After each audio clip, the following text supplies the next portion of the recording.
तेरा दर्द न जाने को, तेरा दर्द न जाने, दर्द न जाने, दर्द न जाने को।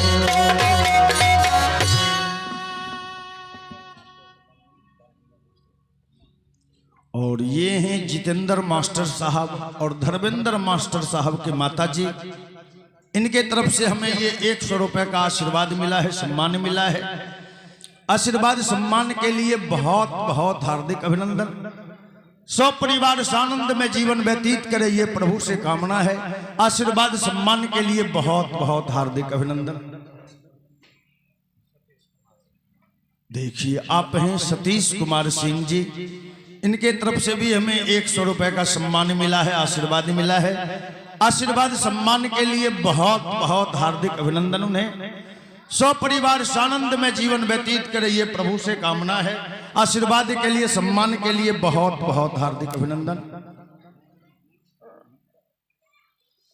तो मैं कथा सुना रहा था, कोई पंखा की भले वहां चले,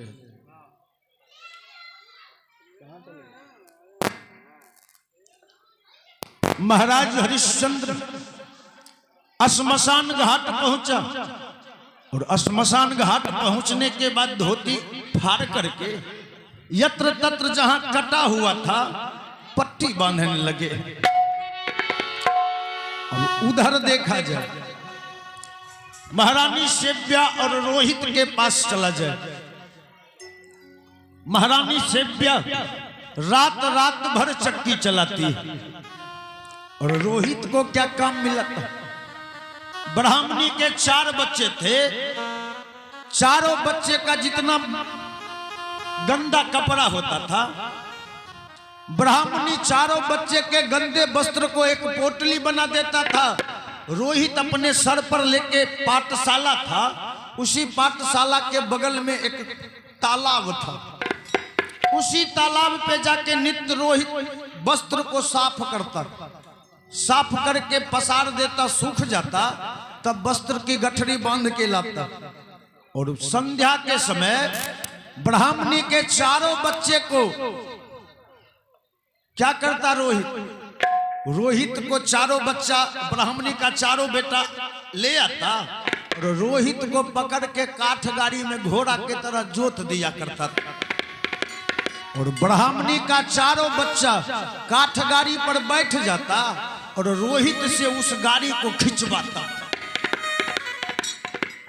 रोहित कहीं थक जाए, कहीं रुक जाए, तो ब्राह्मणी का बेटा क्या करता था? रोहित के पीठ में कांटी भोग भोग के दौड़ाया करता था। बाहर भगवान, रोहित जब आता तो अपनी मां को पीठ दिखलाता, मां देख अपने बेटे को। ब्राह्मणी के 4 बच्चे, जब मैं लाचार हो जाता हूं काठ गाड़ी खींचने से, तो मालकिन के 4 बेटे पीठ में कांटी भोग भोग के हमें दौड़ाता है। महारानी सेव्या कहती, बेटा यही तो भगवान का संसार है, अभी तेरे भाग्य में कष्ट ही लिखा हुआ है बेटे। तो सारा बचवा देखता कि रोहित नित्य पाठशाला के पास जाता, वस्त्र साफ करता। उसमें से जो सबसे बड़ा बच्चा था ना,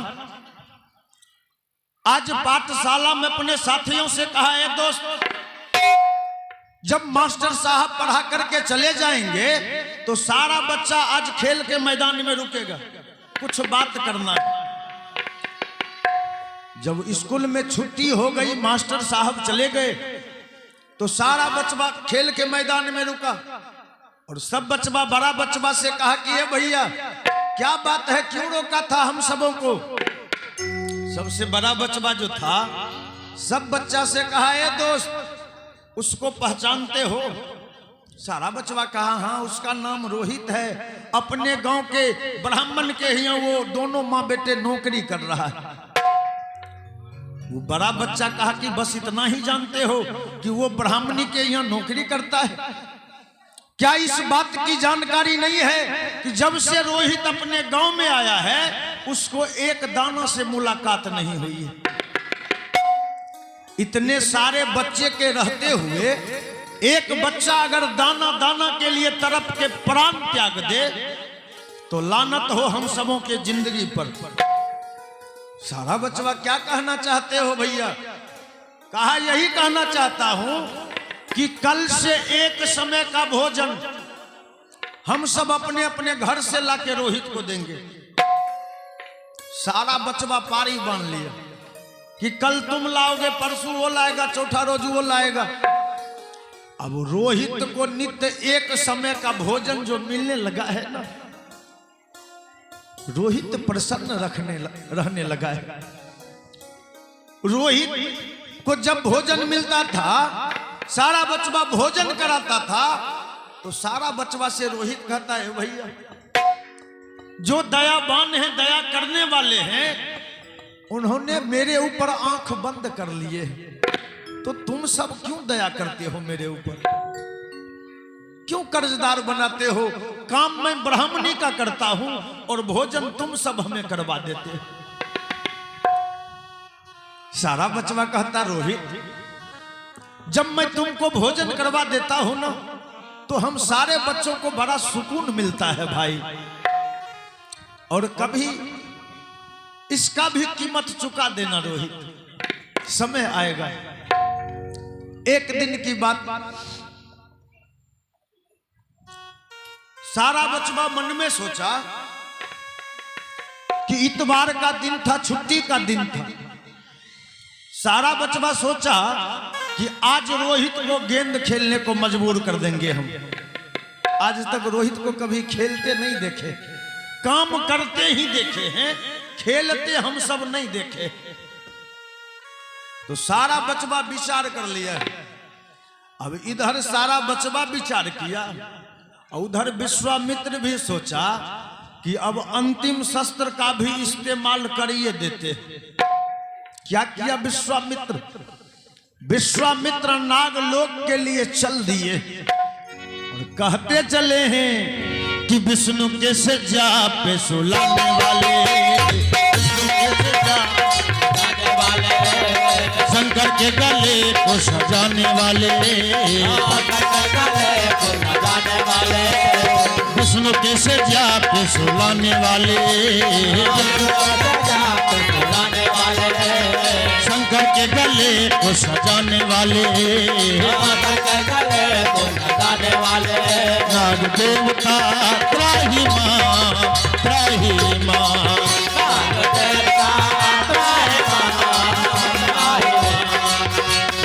देवता त्राहि मां, त्राहि मां,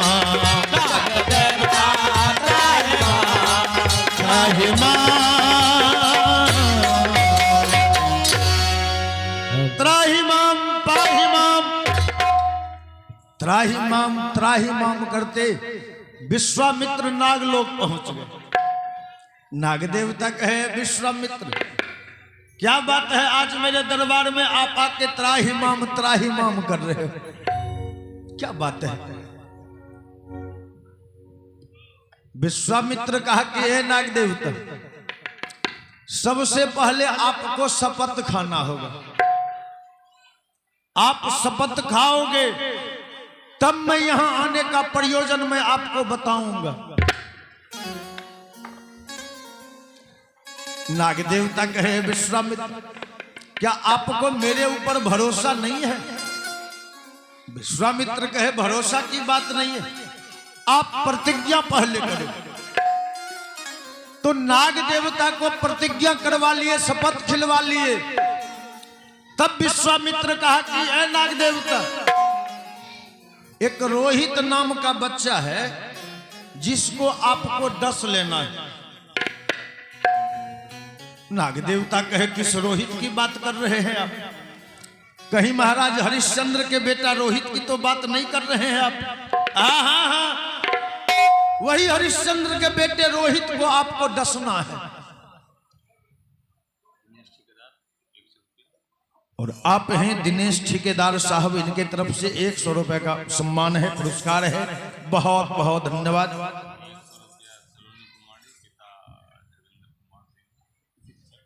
आप हैं सलोनी कुमारी, पिताश्री धर्मेंद्र कुमार शिक्षक महोदय, इनके तरफ से ये हमें 100 रुपए का पुरस्कार मिला है। बहुत बहुत धन्यवाद। सब परिवार आनंद में जीवन व्यतीत करे, ये प्रभु से कामना है। पुरस्कार के लिए बहुत बहुत धन्यवाद। तो मैं निवेदन कर रहा था, विश्वामित्र जो ये बात कहा ना, नाग देवता कहे कि नहीं विश्वामित्र, मैं उस सत्यवादी हरिश्चंद्र के बेटे को कभी डंक नहीं मार सकता। कहा नहीं डसोगे, नहीं डसोगे तो तेरे नागलोक में मैं आग लगा दूंगा। कहा नागलोक को कौन पूछे, आप पूरे ब्रह्मांड में ना आग लगा दीजिए, लेकिन मैं उस धर्मात्मा के पुत्र को नहीं डंक मार सकता। विश्वामित्र कहा अभी जो शपथ खाया था उसका क्या करोगे, अभी जो शपथ खाया उसका क्या करोगे। अब नाग देवता विचलित हो गए। नाग देवता कहे भगवान, एक धर्मात्मा के पुत्र को मैं डंक मारूंगा, बहुत बड़ा पाप का भागीदारी में बन जाऊंगा। लेकिन नाग देवता कहे विश्वामित्र, मेरे सांप जाति का एक विशेष नियम है, जब तक हमें कोई छेड़ता नहीं तब तक मैं किसी को डंक नहीं मारता हूं, डसता नहीं। विश्वामित्र कहा पहले जाओ न, तुमको छेड़ने आएगा वो, जाओ न पहले। अब फन पटकते नाग देवता चल दिए हैं इधर से, और उधर देखा जाए आज रोहित ज्यों ही वस्त्र का गठरी लेके पाठशाला पर पहुंचा तो सारा बच्चा पहले से वहां मौजूद था। सारा बचवा रोहित के गठरी को छीन लिया और गठरी से वस्त्र निकाल के एक एक वस्त्र सब मिल के खींचना शुरू कर दिया। सारा बचवा तुरंत वस्त्र को खींच के पसार दिया और सारा बचवा रोहित से कहा है रोहित, जानते हो कि आज तेरा वस्त्र मैंने क्यों साफ कर दिया है। रोहित कहा क्यों। कहा इसीलिए कि आज तुमको मेरे साथ गेंद खेलना होगा। रोहित कहा भैया अब मेरे नसीब में खेल कहां लिखा हुआ है, आप सब खेलो। सबसे बड़ा बचवा था, कहा रोहित मेरा बात नहीं मानोगे, भैया भी कहते हो और भैया का बात भी नहीं मानोगे।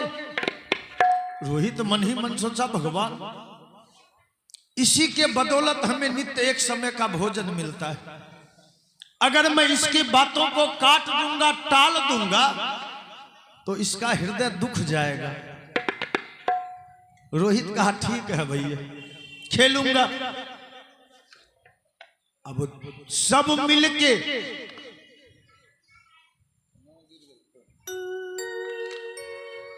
खेलना आरंभ कर दिया है और खेलने लगे।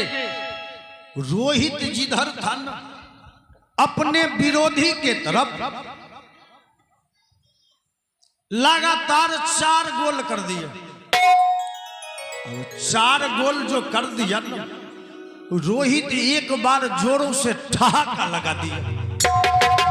कहा ए भैया क्या मुकाबला तुम सब कर पाओगे, 4 गोल कर दिया हूं, एक भी गोल का जवाब नहीं दिया है।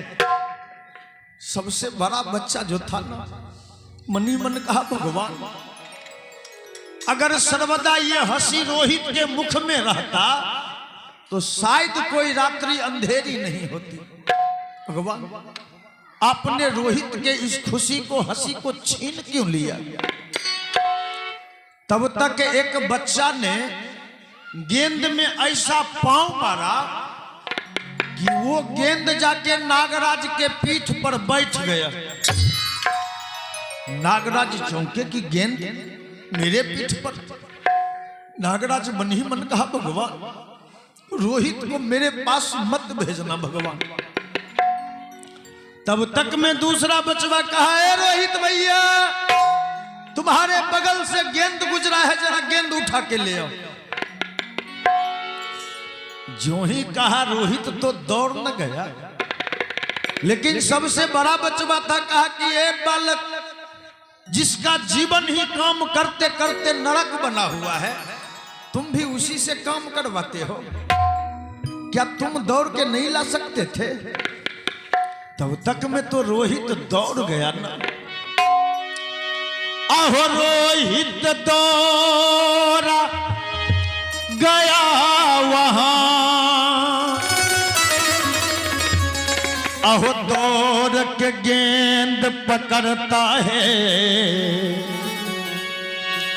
आहो सोचते सोचते विषधर अब रोहित के पग में डसता, सोचते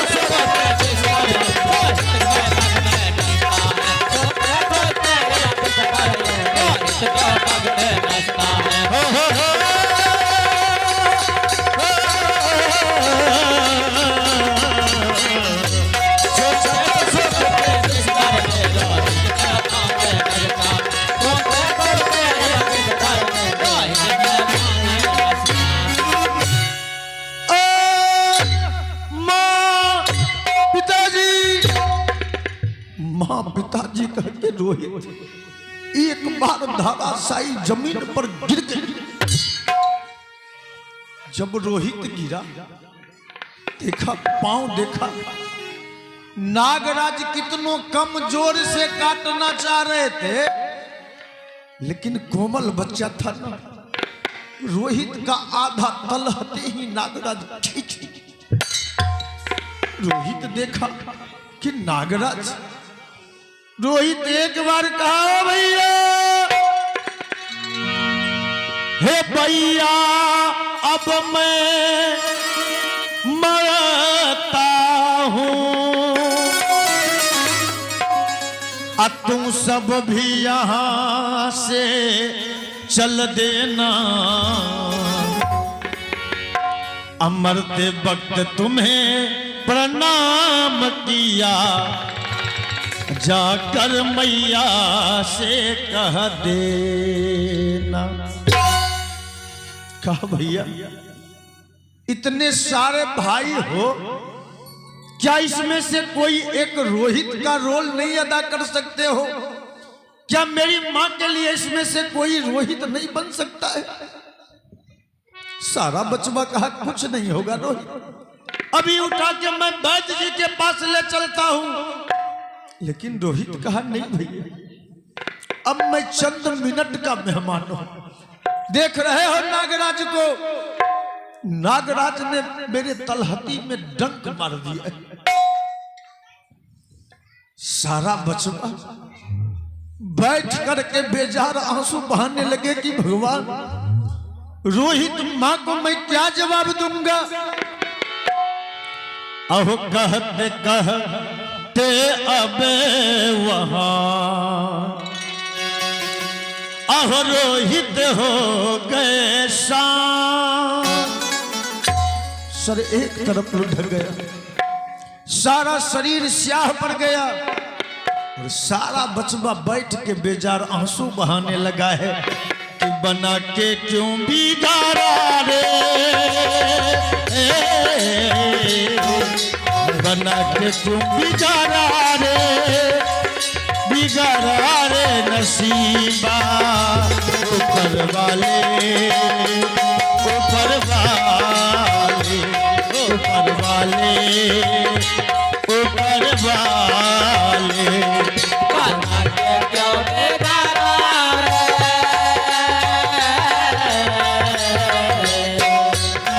बना के क्यों बिगाड़ा रे, बिगाड़ा रे नसीबा, ऊपर वाले, ऊपर वाले, ऊपर वाले, ऊपर वाले।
रंग दिखाए बहार की।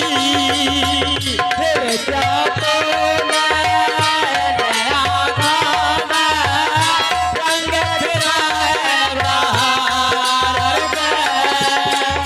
राह दिखा के राह पिला के राह दिखा के राह जला बिगाड़ा रे नसीबा ऊपर वाले ऊपर वाले ऊपर वाले ऊपर वाले ऊपर वाले ऊपर वाले ऊपर वाले ऊपर वाले ऊपर वाले ऊपर वाले ऊपर वाले ऊपर वाले। सारा बचवा बेजार आंसू बहाने लगा। सारा बचवा क्या किया, वस्त्र वाली गठरी को बांध लिया और सारा बचवा वस्त्र की गठरी लेके चल दिया। संध्या हो जाने के कारण रोहित जब नहीं पहुंचा ना, महारानी सेव्या अपने बेटे को खोज में निकली है। देखा कि बच्चों का झुंड चला आ रहा है। महारानी सेव्या जाके सारे बचवा को कही कि हे बेटा, आज मेरे रोहित को देखा है तू सब, कहां गया मेरा बेटा? सारा बचवा एक टक से महारानी सेव्या का मुख निहारने लगी। महारानी सेव्या कही बोलो ना बेटे, किसी ने मेरे रोहित को देखा है? आप हैं हरिवंश प्रसाद सिंह जी, इनके तरफ से ये हमें 101 रुपए का सम्मान मिला है, आशीर्वाद मिला है। आशीर्वाद सम्मान के लिए बहुत बहुत हार्दिक अभिनंदन। परिवार सानंद में जीवन व्यतीत करे ये प्रभु से कामना है। सम्मान के लिए, आशीर्वाद के लिए बहुत बहुत हार्दिक अभिनंदन। महारानी सेव्या कही कि ये बेटा, आज मालकिन इतनी क्रोधित है कि रोहित को वो जीवित नहीं छोड़ेगी। सारा बचवा कहा मां, अब उस पापनी का हाथ तेरे बेटे रोहित के पवित्र शरीर को कभी नहीं छुएगा। मैया कही क्या हो गया मेरे बेटे रोहित को? बोलना बेटे, क्या हुआ मेरे बेटे को? सारा बचवा कहा है मां, क्या इतना सारा बच्चा हमें, क्या इसमें से कोई एक तेरा रोहित नहीं हो सकता मां? ए मां बोलना मां। महारानी सेव्या कही बेटे, तू सब रोहित से भी ज्यादा प्यारा है, लेकिन मेरा रोहित कहाँ है? एक बचवा कहा है मां, एक विषधर का दलिया बन में